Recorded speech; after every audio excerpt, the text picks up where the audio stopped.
is your friend and companion, Buddha. Welcome to podcast lesson number 80 of Nama's University, Earth's Spiritual University. Last week, the Goddess of Mercy and I provided you with a meditation to clean yourself for what is to come for you. In today's lesson, I will give you the bigger picture of what is going on and how I recommend you to react to the events of the world. You had learned some time ago that I had left Earth and came back. I didn't leave voluntarily. The dark forces forced me out and contracted me never to come back. We kept that from you so far because you were not ready to face that. I was able to return once the divine, in his fatherly and unconditional love, could not but to destroy the 12 prime evils who are responsible for Earth plunging into darkness and vast parts of the universe as well. Now, I am back, ready to do my utmost to get things right, full of light again, and Earth back on track of its intended mission.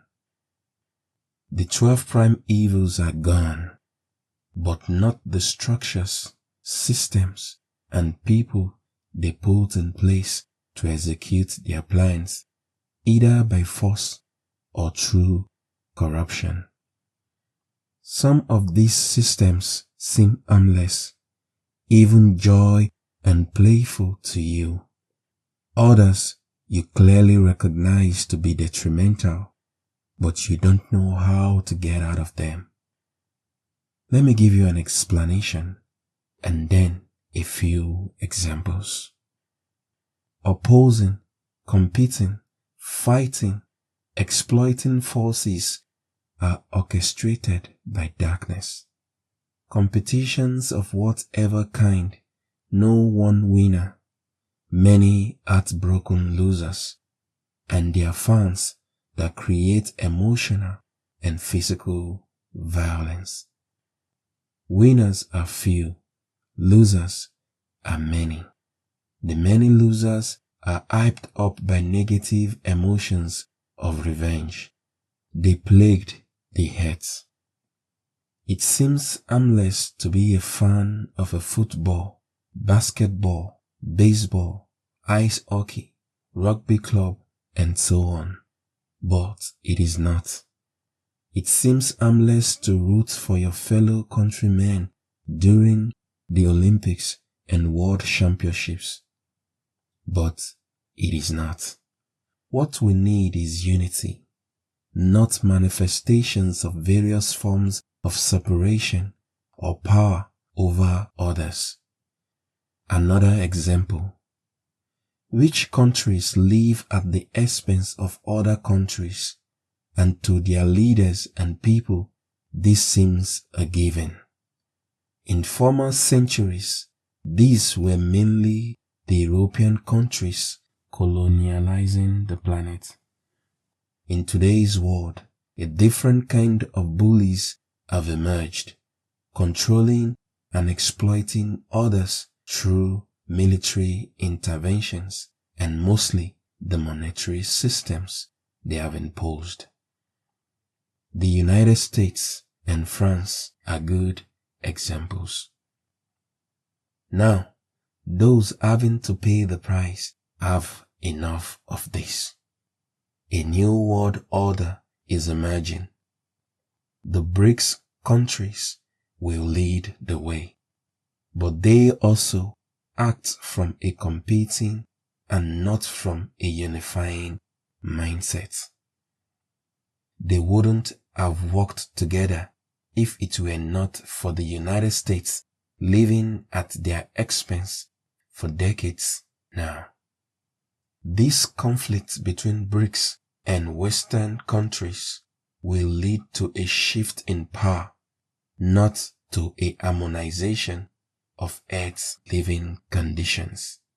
It will most likely result in a war now fought in secret, but soon in an open conflict. The resources of the world are not meant to be exploited, and those meant for use are supposed to be shared evenly and equally.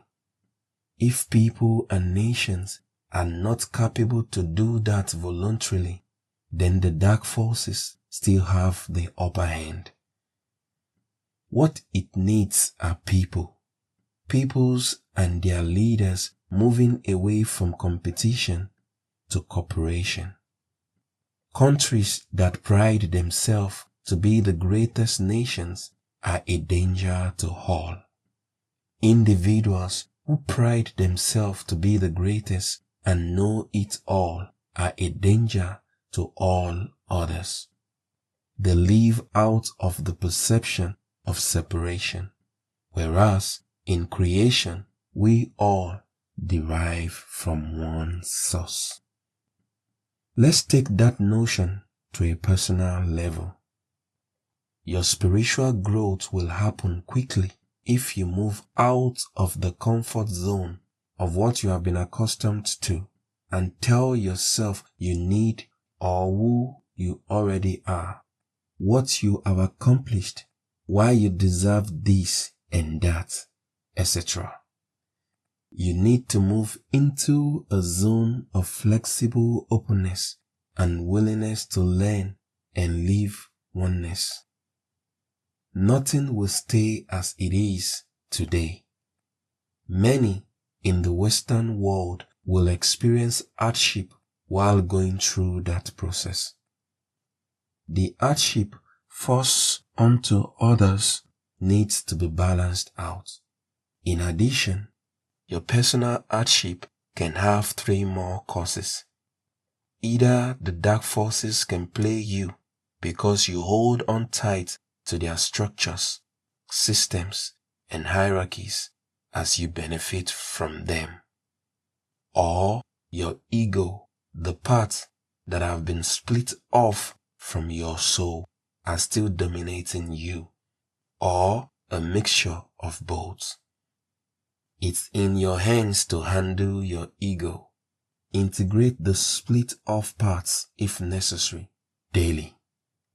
In addition, you need to accept that your spiritual growth doesn't depend on the safety net you have established for yourself, working in and for any of the companies, organizations, or governments that rule based on dark power plays and structures. It is your conscious choice to establish full soul guidance to understand why you came to earth. All who incarnate in the dense physical of planet Earth have a personal mission, learnings, and a planetary mission, contributions to the whole to accomplish. The more people understand and pick this up, the faster we move towards the rule of the light again. You can't outsource your spiritual growth to others. You have to take full responsibility for yourself.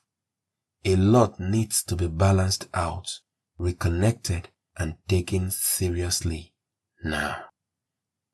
We are all one on a single planet where everything is interconnected, and that's on multiple dimensions. Those who tell you you are better than others, deserve more, should defend what you have gained, or reclaim past glory, are knowingly or unknowingly serving darkness. We are moving through a huge rebalancing process that leads from competition to cooperation, and from separation to oneness. Compare the path ahead to my own earthly story. A prince, Siddhartha, was my name.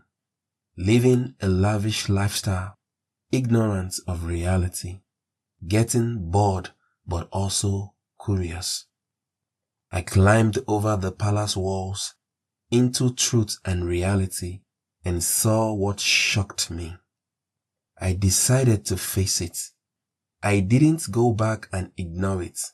I didn't go back and send others to fix it for me. I fixed myself, and with it, the world. I redefined wealth, power, and happiness. As below, so above. What I fixed in myself, I repair on levels above. Please take that to heart. We hear each other next week in lesson number 81 again. With brotherly love, your friend and companion, Buddha. And that brings us to today's announcement. We are pleased to announce the release of the first children's book, written and illustrated by Karen Fredericks, as guided by Goddess Amaterasu.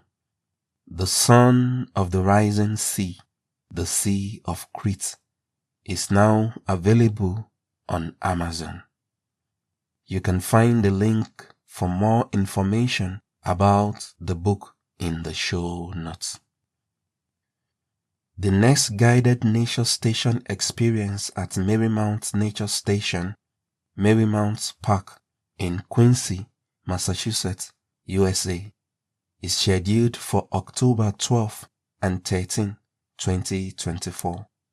The following co-teachers, Charles Onwulata, Deborah Flynn, and Donald Flynn, will provide guidance to experience and connect with nature beings in an outdoor seaside event.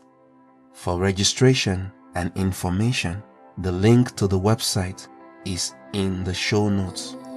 Registration is limited to 12 people. Love and blessings to you all. See you next week.